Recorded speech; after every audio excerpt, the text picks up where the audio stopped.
So hi guys, welcome to another vid. Today we're gonna see if Dotstar Pets is trusted. Plus, it's my first time buying Dot stuff there. And guys, this is not sponsored. And PL sub and like the vid. And let's get into it. So here is the board. I bought in Mr. Whisker Pips. If it jumps, then that dot means it's ready to trade.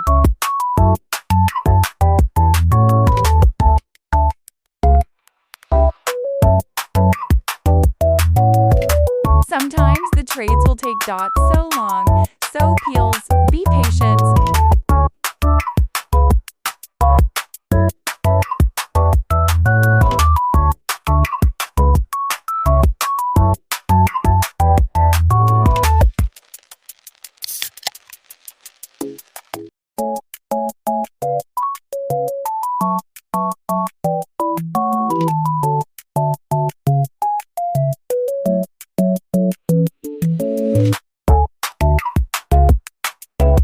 So guys, it finally accepted.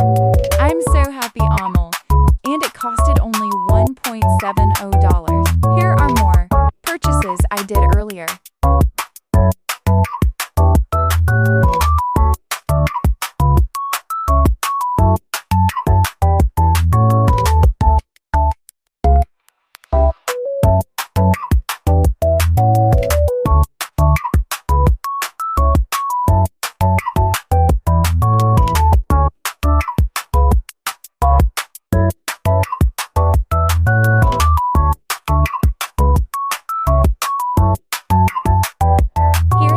MV tour, and my budget was only $9. And that's all, and hope y'all love this video. Peace.